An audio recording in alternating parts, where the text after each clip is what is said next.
There is one question every single aspiring editor asks, and almost every time they get a lie in response. If you've ever seen a video promising you'll be a master editor in 7 days, yeah, you've been misled. So today we're going to cut through all that noise and give you the honest, realistic roadmap. So let's just ask it, how long does it really take to get good at video editing? Like, actually good. Is it a week? Is it a month? A whole year? It's a confusing question, so let's clear it up and actually map out what the journey looks like.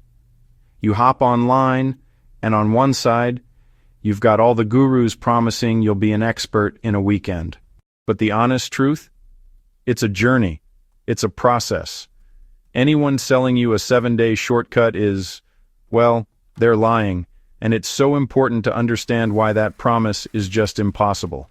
See, here's the thing that most people get wrong. Video editing isn't just one skill. It's a whole stack of skills. You have to learn storytelling. You have to learn sound design, color grading, cutting, pacing.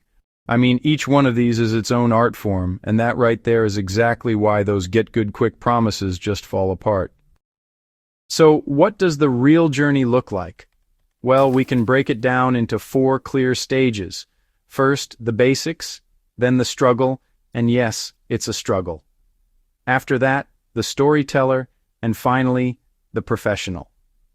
This is your map, so you'll always know exactly where you are and maybe more importantly, what's coming up next.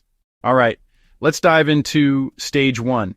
This is your first month, your first 30 days, and the goal here is super simple. It's not mastery. It's just about getting your bearings and not getting totally overwhelmed. In this first month, you literally have one job: don't panic. That's it. Your entire focus is on just 5 little things. Can you get footage into the software? Can you make a simple cut? Can you slap some text over it? Do you kind of get what the timeline is? And can you export a video at the end? If you can do those 5 things, you've absolutely crushed your first month. And listen, let me give you a piece of advice that you need to hear right now. Your first edits are going to look bad. They will. They'll probably be clunky and awkward, and that is 100% normal. I promise you, every single editor you look up to started in the exact same spot. This is probably the most important mindset shift you can possibly make. Making a bad edit does not mean you are failing. It means you're trying, you're learning, you're doing the work. Bad isn't the opposite of good. It's the first step on the road to good. Okay, now we hit stage 2, which is roughly months 1 through 3, and, we call this the struggle for a very good reason. This is the great filter. This is where most people get really frustrated and just give up. But the good news is you know it's coming, and that means you can get ready to push right through it. So, what's next? You start to build on those basics. Your mission here is to learn your first few essential keyboard shortcuts. Like the blade tool or how to play and pause without clicking. You start to get a feel for pacing and rhythm.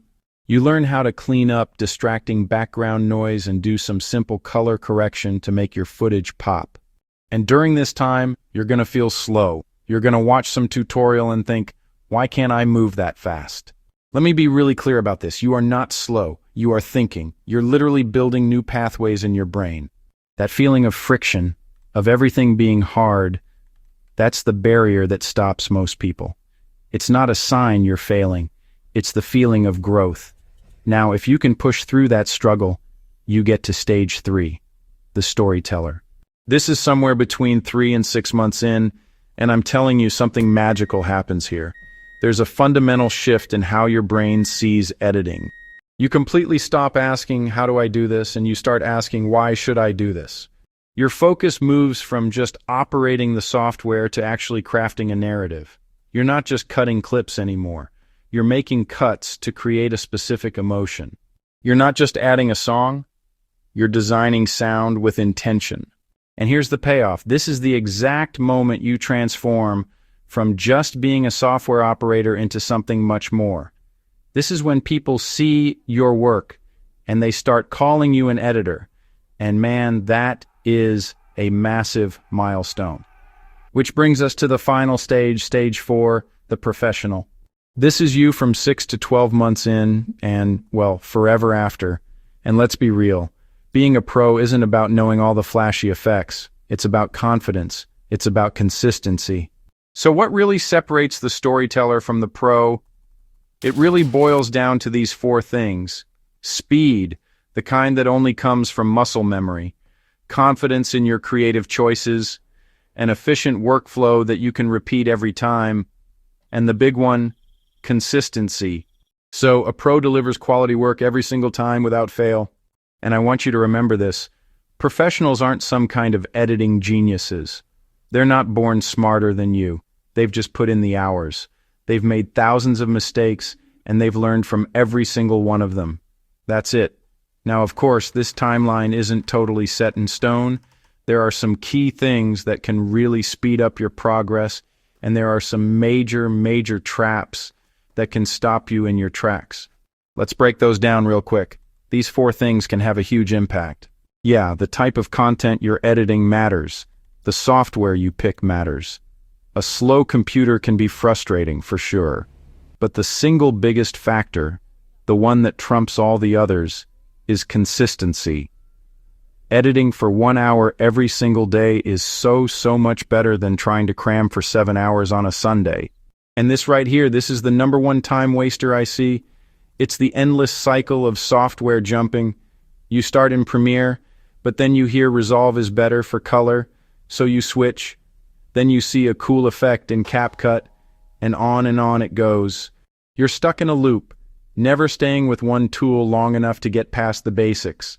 The solution is simple, but it's not always easy. Pick one tool, set one goal for yourself, master that tool, and then commit to that one path. That focus, that commitment is your single greatest accelerator. It's your superpower. So let's bring this all home. After all of this, what's the final honest takeaway from this whole roadmap? Look, learning video editing isn't a race with some magical finish line. It just takes time. But while there are no real shortcuts, here's the good news. It's not impossibly hard. It's just honest work. If you show up, put in the hours, and follow the path, you will get there. You will succeed. So now you have the map, you know the stages, you know the traps to avoid, and you know the path forward. The only thing left to do, the only piece of advice that truly matters in the end is this: keep editing. So you're a creator, and you've probably asked yourself the biggest question of all. Which video editing software should I actually use?